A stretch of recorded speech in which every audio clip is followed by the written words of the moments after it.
ನಮಸ್ಕಾರ. ಮುಖ್ಯಾಂಶಗಳು.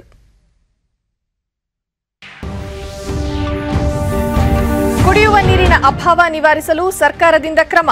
ಪ್ರತಿ ತಾಲೂಕಿಗೆ 25 ರಿಂದ 50 ಲಕ್ಷ ರೂಪಾಯಿ ಅನುದಾನ. ಸಚಿವ ಕೆಎಸ್ ಈಶ್ವರಪ್ಪ.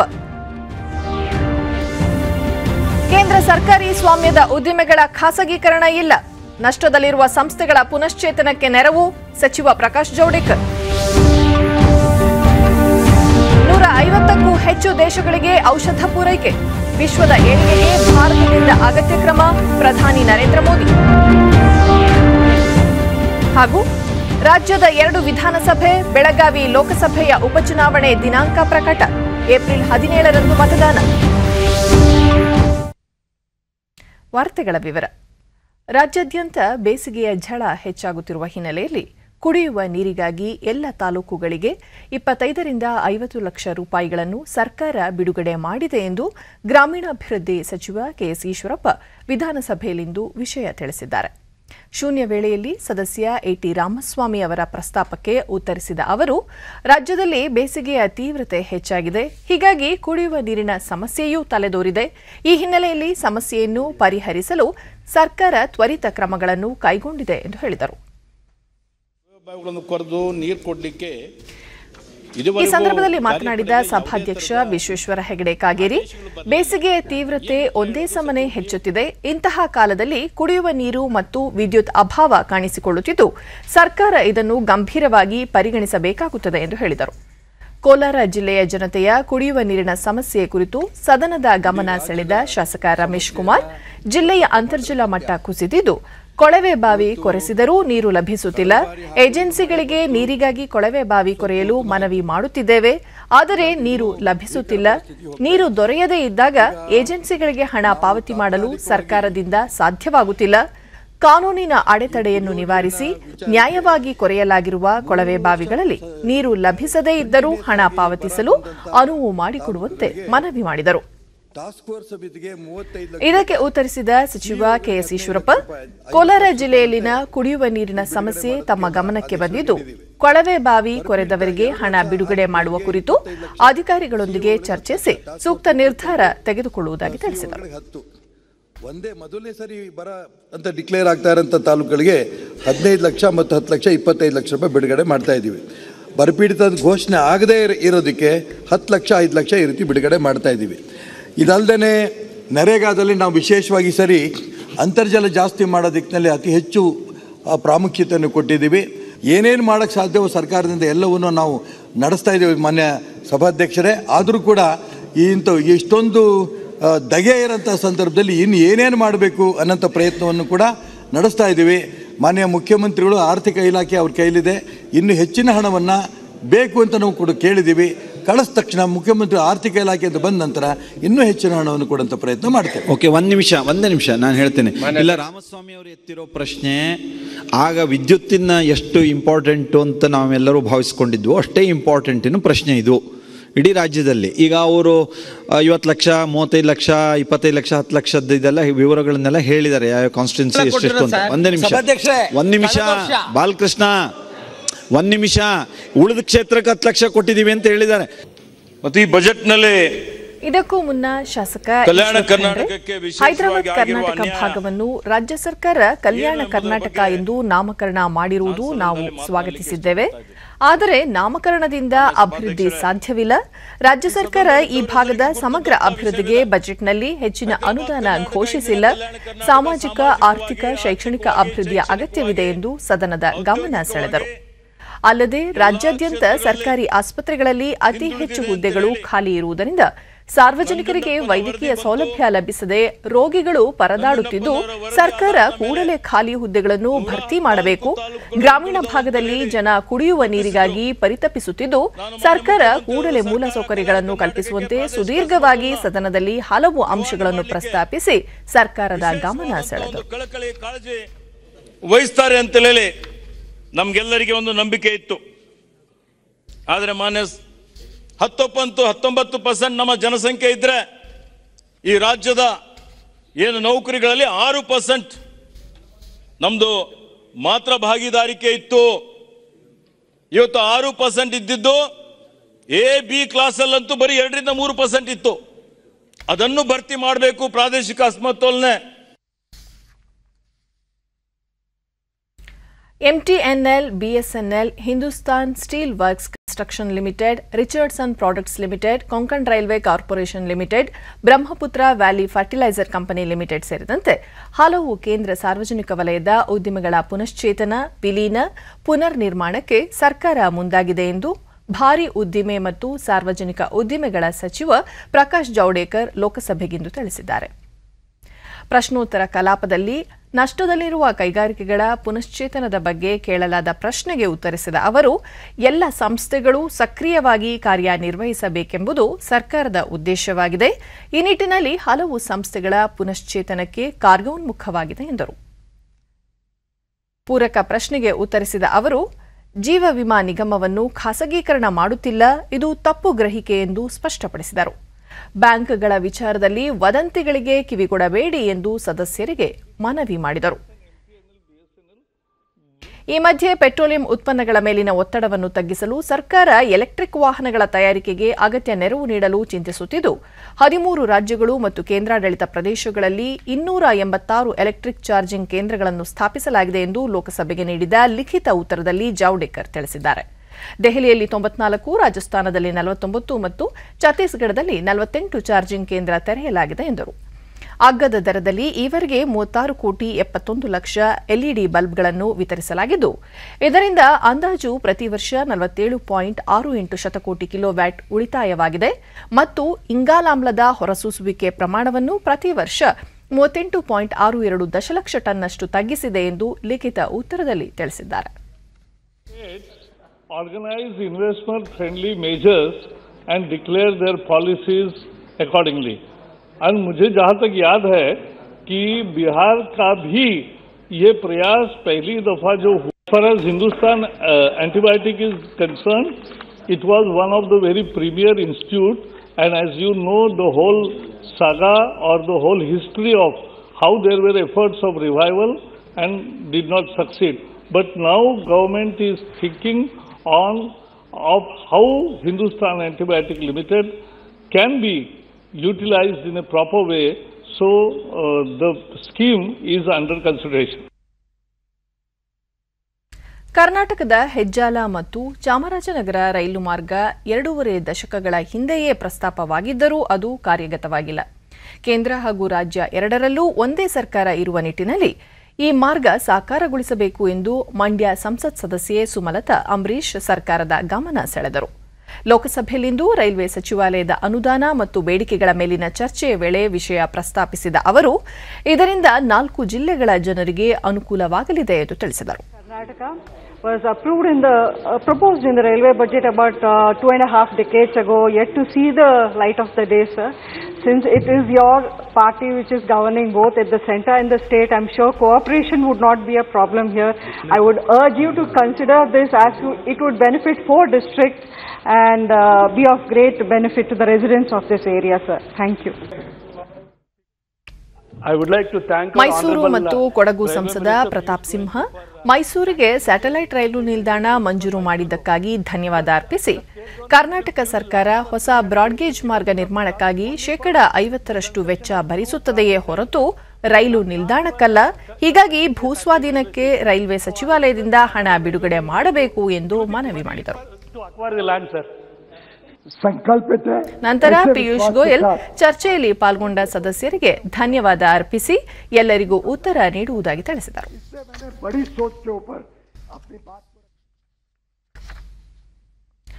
ರೈಲ್ವೆಯು ದೇಶದ ಆಸ್ತಿಯಾಗಿದ್ದು ಆಸ್ತಿಯಾಗಿಯೇ ಉಳಿಯುತ್ತದೆ, ಅದನ್ನು ಖಾಸಗೀಕರಣ ಮಾಡುವುದಿಲ್ಲ ಎಂದು ರೈಲ್ವೆ ಸಚಿವ ಪಿಯೂಷ್ ಗೋಯಲ್ ಅವರಿಂದು ಲೋಕಸಭೆಗೆ ಸ್ಪಷ್ಟಪಡಿಸಿದ್ದಾರೆ. ರೈಲ್ವೆ ಸಚಿವಾಲಯದ ಅನುದಾನ ಮತ್ತು ಬೇಡಿಕೆ ಮೇಲಿನ ಚರ್ಚೆಯಲ್ಲಿ ಪಾಲ್ಗೊಂಡ ಸಚಿವರು 2021-22ರ ಬಜೆಟ್ನಲ್ಲಿ ರೈಲ್ವೆ ಇಲಾಖೆಗೆ 2,15,000 ಕೋಟಿ ರೂಪಾಯಿ ಹಂಚಿಕೆ ಮಾಡಲಾಗಿದೆ ಎಂದು ತಿಳಿಸಿದರು.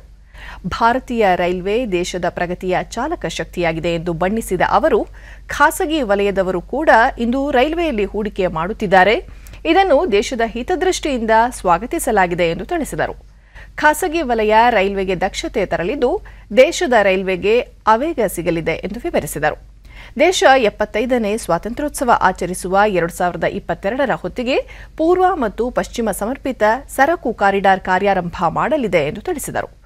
ರೈಲ್ವೆ ಇಲಾಖೆ 44 ಒಂದೇ ಭಾರತ ರೈಲುಗಳನ್ನು ದೇಶಾದ್ಯಂತ ಓಡಿಸಲು ಯೋಜಿಸಿದೆ ಎಂದು ತಿಳಿಸಿದ ಅವರು, ರೈಲ್ವೆ ಮತ್ತು ಅದರ ಪ್ರಯಾಣಿಕರ ಸುರಕ್ಷತೆಗೆ ಗಮನ ಹರಿಸಿದ್ದು, ಕಳೆದ 2 ವರ್ಷಗಳಲ್ಲಿ ರೈಲು ಅಪಘಾತದಿಂದ ಯಾವುದೇ ಪ್ರಯಾಣಿಕರು ಸಾವಿಗೀಡಾಗಿಲ್ಲ ಎಂದು ವಿವರಿಸಿದರು.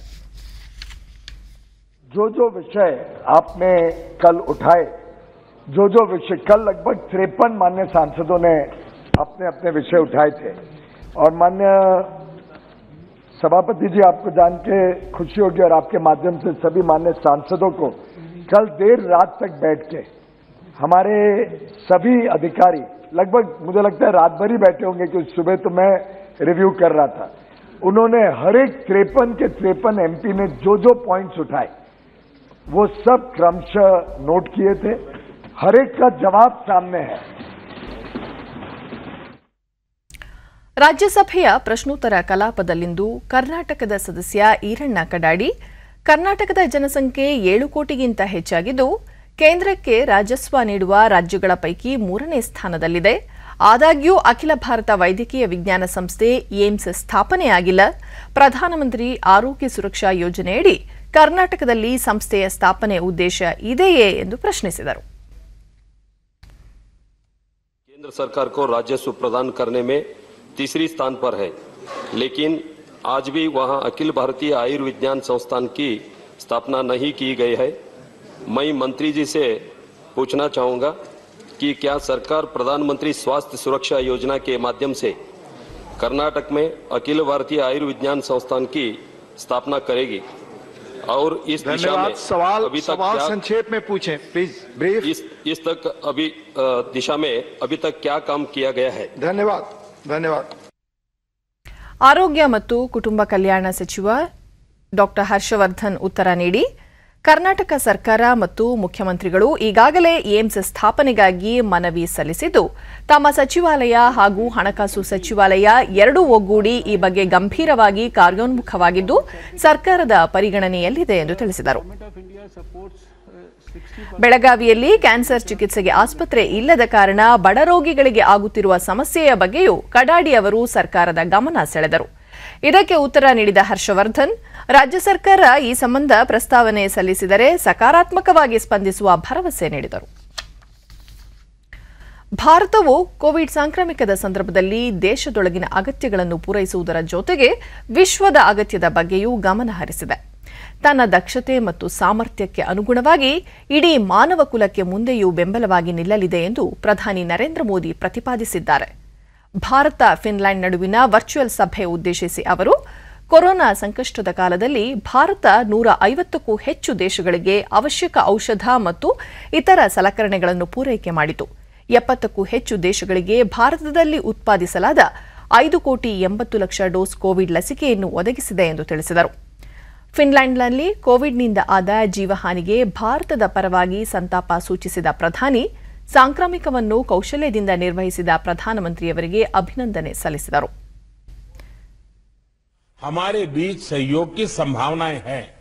ಭಾರತ ಹಾಗೂ ಫಿನ್ಲ್ಯಾಂಡ್ ಎರಡೂ ನಿಯಮಾಧಾರಿತ, ಪಾರದರ್ಶಿ, ಮಾನವತಾವಾದಿ ರಾಷ್ಟ್ರಗಳಾಗಿದ್ದು ಪ್ರಜಾಪ್ರಭುತ್ವದ ಬಗ್ಗೆ ನಂಬಿಕೆ ಇಟ್ಟಿವೆ. ತಂತ್ರಜ್ಞಾನ, ನಾವೀನ್ಯತೆ, ಶುದ್ಧ ಇಂಧನ, ಪರಿಸರ, ಶಿಕ್ಷಣದ ಕ್ಷೇತ್ರಗಳಲ್ಲಿ ಎರಡೂ ದೇಶಗಳ ನಡುವೆ ಉತ್ತಮ ಬಾಂಧವ್ಯ ಇದೆ ಎಂದರು. ಕೋವಿಡೋತ್ತರ ಕಾಲದಲ್ಲಿ ಜಾಗತಿಕ ಆರ್ಥಿಕ ಚೇತರಿಕೆಗೆ ಎಲ್ಲ ವಲಯಗಳಲ್ಲೂ ಬಹಳ ಮಹತ್ವಪೂರ್ಣವಾಗುತ್ತವೆ. ಶುದ್ಧ ಇಂಧನ ವಲಯದಲ್ಲಿ ಫಿನ್ಲ್ಯಾಂಡ್ ಜಾಗತಿಕ ಅಗ್ರೇಸರನಾಗಿದೆ. ಭಾರತದ ಮಹತ್ವಪೂರ್ಣ ಪಾಲುದಾರ ರಾಷ್ಟ್ರವೂ ಆಗಿದೆ ಎಂದರು. ನವೀಕರಿಸಬಹುದಾದ ಇಂಧನ ವಲಯದಲ್ಲಿನ ಭಾರತದ ಗುರಿಗಳನ್ನು ವಿವರಿಸಿದ ಪ್ರಧಾನಿ, ಭಾರತವು ಅಂತಾರಾಷ್ಟ್ರೀಯ ಸೌರ ಸಹಯೋಗ ರೂಪಿಸಿದೆ ಎಂದರು. ಅನುಕೂಲಕರವಾದ ಸಮಯದಲ್ಲಿ ಭಾರತಕ್ಕೆ ಭೇಟಿ ನೀಡುವಂತೆ ಫಿನ್ಲ್ಯಾಂಡ್ ಪ್ರಧಾನಮಂತ್ರಿಯವರಿಗೆ ನರೇಂದ್ರ ಮೋದಿ ಆಹ್ವಾನ ನೀಡಿದರು. शीघ्र ही पोर्तुगल में इंडिया EU समिट और डेनमार्क में इंडिया नॉर्डिक समिट के दौरान मिलने का मौका मिलेगा. मैं आपको भारत की यात्रा करने का भी निमंत्रण देता हूं. ಫಿನ್ಲ್ಯಾಂಡ್ ಪ್ರಧಾನಮಂತ್ರಿ ಸನ್ನಾ ಮಾರಿನ್ ಇತರ ಐರೋಪ್ಯ ದೇಶಗಳಿಗೆ ಹೋಲಿಸಿದರೆ ಸಾಂಕ್ರಾಮಿಕವನ್ನು ನಿಯಂತ್ರಿಸಿದ ಫಲವಾಗಿ ತಮ್ಮ ದೇಶದ ಆರ್ಥಿಕತೆಗೆ ಹೆಚ್ಚಿನ ತೊಂದರೆ ಆಗಲಿಲ್ಲ ಎಂದು ತಿಳಿಸಿದರು. ಮಾನವ ಪ್ರಕೃತಿಯೊಂದಿಗಿನ ತನ್ನ ವರ್ತನೆಯನ್ನು ಬದಲಾಯಿಸಿಕೊಳ್ಳದಿದ್ದಲ್ಲಿ ಇನ್ನೂ ಹೆಚ್ಚಿನ ತೊಂದರೆಗೆ ಒಳಗಾಗಬೇಕಾಗುತ್ತದೆ ಎಂಬುದನ್ನು ಈ ಸಾಂಕ್ರಾಮಿಕ ಸಾರಿ ಹೇಳಿದೆ ಎಂದರು. ವಿಶ್ವದ ಪ್ರಮುಖ ಲಸಿಕೆ ಉತ್ಪಾದಕ ರಾಷ್ಟ್ರಗಳಲ್ಲಿ ಒಂದಾದ ಭಾರತದ ಕೋವಿಡ್ ವಿರುದ್ಧದ ಹೋರಾಟ ಲಸಿಕಾ ಕಾರ್ಯಕ್ರಮವನ್ನು ಅವರು ಶ್ಲಾಘಿಸಿದರು. ಇಂದಿನ ಈ ಸಭೆ ಎರಡೂ ದೇಶಗಳ ನಡುವಿನ ಸಹಕಾರ ಸಹಯೋಗವನ್ನು ಮತ್ತಷ್ಟು ಬಲಪಡಿಸಲಿದೆ ಎಂಬ ವಿಶ್ವಾಸ ವ್ಯಕ್ತಪಡಿಸಿದರು. Welfare state has been enabled by high quality education. What is even more important to the success of Finland is equality and trust based on that. Of equality between genders, the field of cooperation where I believe can do a lot together with India and learn from each other.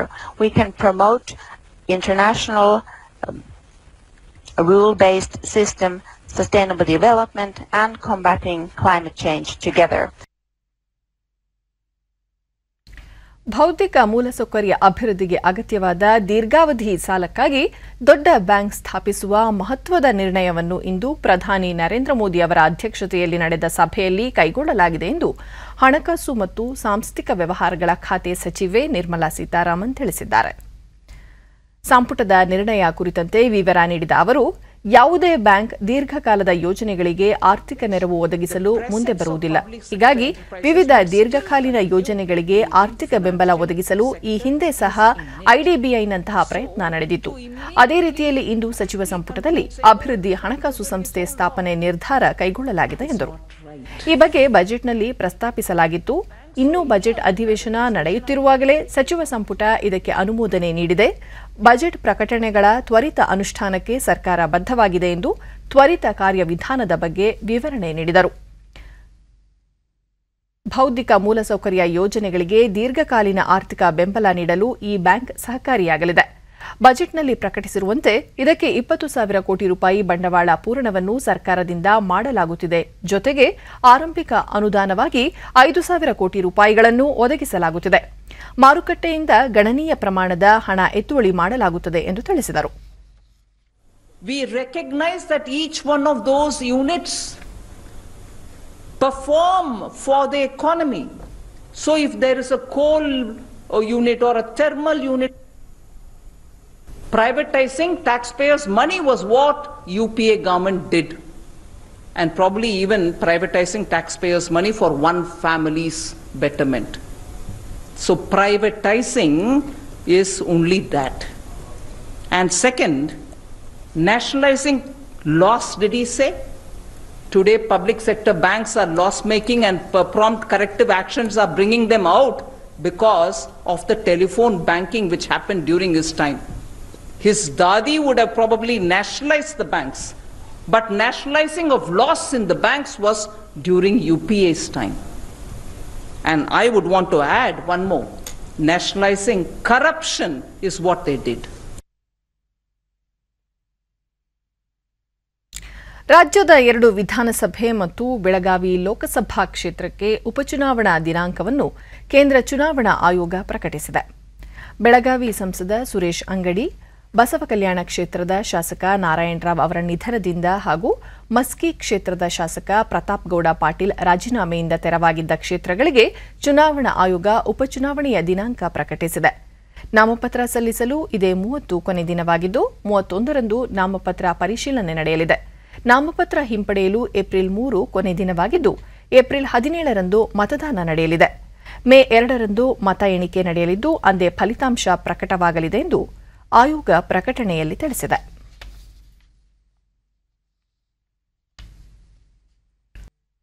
COVID-19 ವಿರುದ್ಧದ ಹೋರಾಟದಲ್ಲಿ ಕೇಂದ್ರ ಸರ್ಕಾರ ಯಾವುದೇ ಅವಕಾಶವನ್ನು ಕೈಚೆಲ್ಲಿಲ್ಲ ಎಂದು ಕೇಂದ್ರ ವಾರ್ತಾ ಮತ್ತು ಪ್ರಸಾರ ಖಾತೆ ಸಚಿವ ಪ್ರಕಾಶ್ ಜಾವಡೇಕರ್ ಸ್ಪಷ್ಟಪಡಿಸಿದ್ದಾರೆ. ರಾಷ್ಟ್ರೀಯ ಲಸಿಕಾ ದಿನವಾದ ಇಂದು ಟ್ವೀಟ್ನಲ್ಲಿ ಅವರು, ಲಸಿಕೆಗಳು ಸಾಂಕ್ರಾಮಿಕ ರೋಗಗಳನ್ನು ನಿಯಂತ್ರಿಸಲು ಅತ್ಯಂತ ಸಮರ್ಥ ಮಾರ್ಗವಾಗಿವೆ ಎಂದು ತಿಳಿಸಿದ್ದಾರೆ.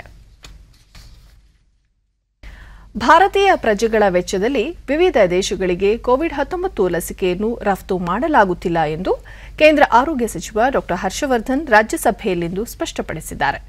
ಪ್ರಶ್ನೋತ್ತರ ಕಲಾಪದಲ್ಲಿ ಸದಸ್ಯರ ಪ್ರಶ್ನೆಗೆ ಉತ್ತರ ನೀಡಿದ ಅವರು, ಉನ್ನತ ಮಟ್ಟದ ತಜ್ಞರು ಮತ್ತು ಸರ್ಕಾರದ ಸಮಿತಿಗಳು ಈ ಎರಡರ ನಡುವೆ ಸಂವೇದನಾತ್ಮಕವಾಗಿ ಸಮತೋಲನ ಕಾಯ್ದುಕೊಂಡಿವೆ ಎಂದು ತಿಳಿಸಿದರು. ಭಾರತದಲ್ಲಿ ಲಸಿಕೆ ನೀಡಿಕೆ ಕಾರ್ಯಕ್ರಮ ಪ್ರಗತಿಯಲ್ಲಿದ್ದು ಈಗಾಗಲೇ 3 ಕೋಟಿ ಜನರು ಲಸಿಕೆ ಪಡೆದಿದ್ದಾರೆ. ಲಸಿಕೆ ನೀಡಿಕೆಗೆ ವೈಜ್ಞಾನಿಕ ರೀತಿಯಲ್ಲಿ ಆದ್ಯತೆಯ ಮಾನದಂಡಗಳನ್ನು ನಿಗದಿ ಮಾಡಲಾಗಿದೆ.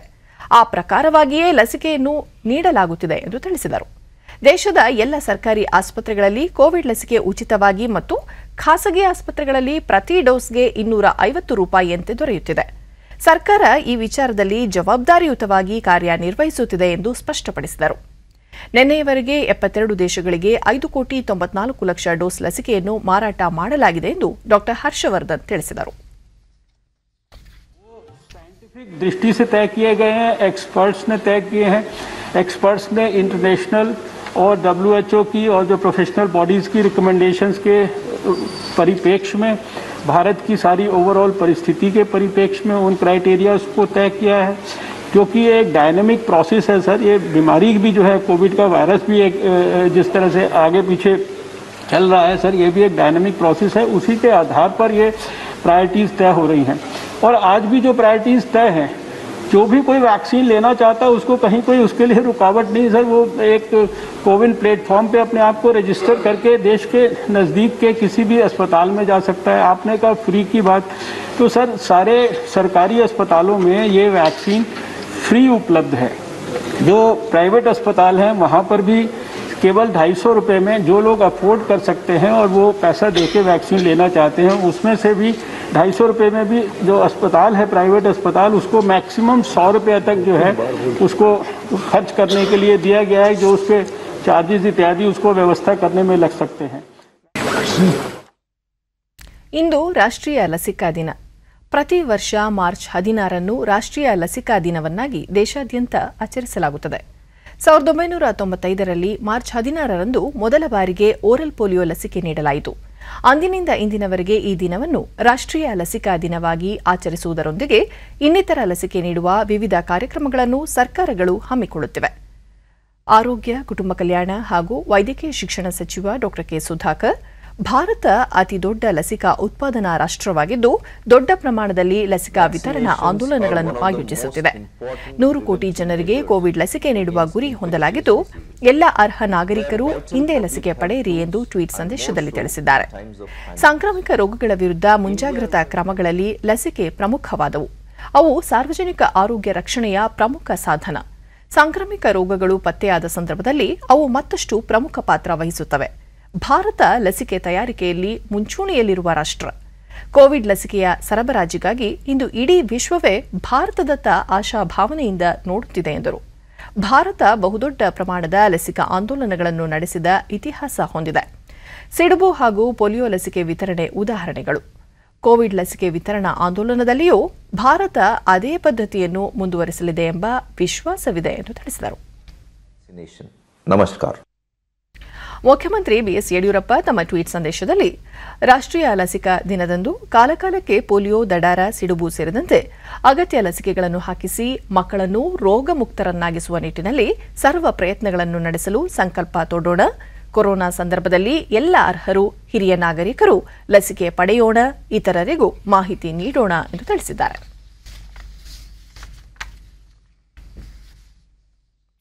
ಕಾರ್ಮಿಕರಲ್ಲಿ ತಾಂತ್ರಿಕ ಕೌಶಲ್ಯ ಹೆಚ್ಚಿಸುವ ಉದ್ದೇಶಕ್ಕಾಗಿ ಕರ್ನಾಟಕ ರಾಜ್ಯ ಕೌಶಲ್ಯ ಅಭಿವೃದ್ಧಿ ಪ್ರಾಧಿಕಾರದ ವತಿಯಿಂದ ವಿಚಾರಗೋಷ್ಠಿಯನ್ನು ಬೆಂಗಳೂರಿನಲ್ಲಿಂದು ಆಯೋಜಿಸಲಾಗಿತ್ತು. ಕರ್ನಾಟಕ ಕೌಶಲ್ಯ ಅಭಿವೃದ್ಧಿ ಪ್ರಾಧಿಕಾರದ ಕಾರ್ಯದರ್ಶಿ ಸೆಲ್ವಕುಮಾರ್, ಸಲಹೆಗಾರರಾದ ಅಮಲನ್, ವ್ಯವಸ್ಥಾಪಕ ನಿರ್ದೇಶಕರಾದ ಅಶ್ವಿನ್ ಗೌಡ, ಕೆಎಸ್ಡಿಎ ಅಧ್ಯಕ್ಷೆ ರತ್ನಪ್ರಭಾ ಸೇರಿದಂತೆ ಇತರರು ಉಪಸ್ಥಿತರಿದ್ದರು. ಪ್ರಧಾನಮಂತ್ರಿ ಕೌಶಲ್ಯ ವಿಕಾಸ ಯೋಜನೆ ಮತ್ತು ಮುಖ್ಯಮಂತ್ರಿ ಕೌಶಲ್ಯ ವಿಕಾಸ ಯೋಜನೆಯ ಅನುಷ್ಠಾನದ ಕುರಿತು ಚರ್ಚಿಸಲಾಯಿತು. ಪ್ರಧಾನಮಂತ್ರಿ ಕೌಶಲ್ಯ ವಿಕಾಸ ಯೋಜನೆಯಡಿ ಇದುವರೆಗೂ 6,441 ಅಭ್ಯರ್ಥಿಗಳಿಗೆ ತರಬೇತಿ ನೀಡಲಾಗಿದ್ದು, ಆ ಪೈಕಿ 4,317 ಮಂದಿಗೆ ಉದ್ಯೋಗ ದೊರೆತಿದೆ. ಸಮಾರಂಭದಲ್ಲಿ ಪಾಲ್ಗೊಂಡು ಮಾತನಾಡಿದ ಕೆಎಸ್ಡಿಎ ಅಧ್ಯಕ್ಷೆ ರತ್ನಪ್ರಭಾ, ಗ್ರಾಮೀಣ ಭಾಗದಲ್ಲಿ 14 ವರ್ಷದ ಮಕ್ಕಳು ಶಾಲೆಯಿಂದ ಹೊರಗುಳಿಯುತ್ತಿರುವ ಸಂಖ್ಯೆ ಹೆಚ್ಚಾಗುತ್ತಿದ್ದು, ಈ ಮಕ್ಕಳಿಗೆ ಕೌಶಲ್ಯ ತರಬೇತಿ ನೀಡುವುದು ಅಗತ್ಯವಾಗಿದೆ. ಕಾನೂನಾತ್ಮಕ ದೃಷ್ಟಿಯಿಂದ 14 ವರ್ಷಕ್ಕೆ ತರಬೇತಿ ನೀಡುವುದು ಸಾಧ್ಯವಿಲ್ಲ. ಆದರೆ ಈ ಮಕ್ಕಳಿಗೆ 14ರಿಂದ 18 ವರ್ಷದವರೆಗೆ ಕೌಶಲ್ಯ ತರಬೇತಿ ಲಭಿಸಿದರೆ 18 ವರ್ಷ ತುಂಬುತ್ತಿದ್ದಂತೆ ವೃತ್ತಿ ನಿಪುಣರಾಗಿ ಈ ಮಕ್ಕಳು ಹೊರಹೊಮ್ಮುತ್ತಾರೆ ಎಂದು ಅಭಿಪ್ರಾಯಪಟ್ಟರು. And then we found that there is a scope. The ILO norms say that a person who's above 14 can be trained, can be employed, but in lighter jobs. Even the earlier PMKKY guidelines also said 14 is the age limit to train and employ. CITE commissioner doctor Harish Kumar ವೃತ್ತಿಪರ ಶಿಕ್ಷಣಗಳಾದ ITI ಮತ್ತು ಜಿಟಿಟಿಸಿಯ ಪಠ್ಯಕ್ರಮ ತುಂಬಾ ಹಳೆಯ ಮತ್ತು ಸಾಂಪ್ರದಾಯಿಕವಾಗಿದ್ದು ತರಬೇತಿ ಪಡೆದು ವಿದ್ಯಾರ್ಥಿಗಳಿಗೆ ಉದ್ಯೋಗ ಪಡೆದುಕೊಳ್ಳುವಲ್ಲಿ ವಿಫಲರಾಗುತ್ತಿದ್ದಾರೆ. ಹಾಗಾಗಿ ಪಠ್ಯಕ್ರಮ ಪರಿಷ್ಕರಿಸಲು ಚಿಂತಿಸಲಾಗುತ್ತಿದೆ ಎಂದರು. ಟಾಟಾ ಟೆಕ್ನಾಲಜಿ ಸಹಯೋಗದೊಂದಿಗೆ 150 ಐಟಿಐ ಕೇಂದ್ರಗಳ ನವೀಕರಣಕ್ಕೆ 4,000 ಕೋಟಿ ಬೆಲೆಯ ಮೆಷಿನರಿ ಮತ್ತು ಸಲಕರಣೆಗಳನ್ನು ಒದಗಿಸಲು ಮುಂದಾಗಿದೆ ಎಂದರು. Children who are coming out of ITIs who may not find enough opportunities in these modern 3D printings. These are all the things which is required for the multinational companies and also most of the companies which may upgrade themselves to Industry 4.0. ಚಿತ್ರ ಆಧಾರಿತ check ವಹಿವಾಟು ವ್ಯವಸ್ಥೆಯನ್ನು ಈ ವರ್ಷದ September 30ರೊಳಗೆ ಎಲ್ಲ ಶಾಖೆಗಳಲ್ಲಿ ಜಾರಿಗೊಳಿಸುವಂತೆ ಭಾರತೀಯ reserve bank RBI ಎಲ್ಲ ಬ್ಯಾಂಕ್ಗಳಿಗೆ ನಿರ್ದೇಶನ ನೀಡಿದೆ. ಗ್ರಾಹಕರಿಗೆ ಅತ್ಯುತ್ತಮ ಸೇವೆ ನೀಡಲು ಮತ್ತು ಚೆಕ್ ಇತ್ಯರ್ಥವನ್ನು ತ್ವರಿತಗೊಳಿಸಲು ಈ ಕ್ರಮ ಕೈಗೊಳ್ಳುವಂತೆ ಸೂಚಿಸಲಾಗಿದೆ. ಕಳೆದ ತಿಂಗಳು ಆರ್ಬಿಐ ಎಲ್ಲ ಬ್ಯಾಂಕ್ಗಳ ಶಾಖೆಗಳಲ್ಲಿ ಚಿತ್ರ ಆಧಾರಿತ ಚೆಕ್ ಅನುಮೋದನಾ ವ್ಯವಸ್ಥೆಯನ್ನು ಅಳವಡಿಸಿಕೊಳ್ಳುವಂತೆ ಸೂಚಿಸಿತ್ತು.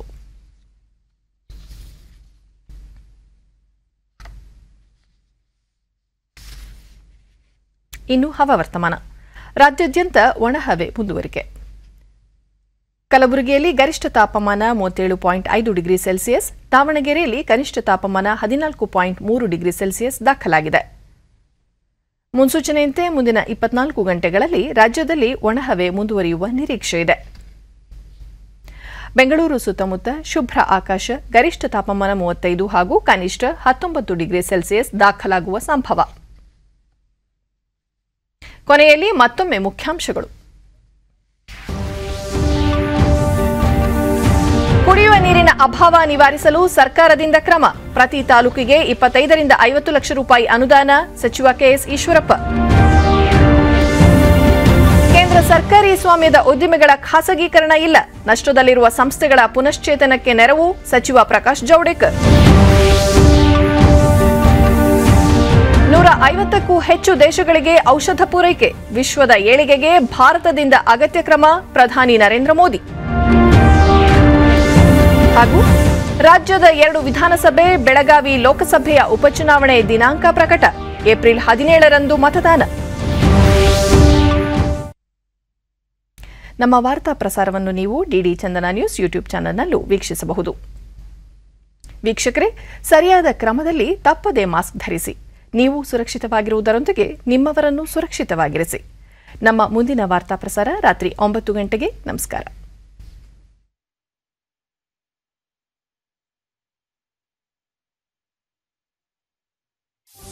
you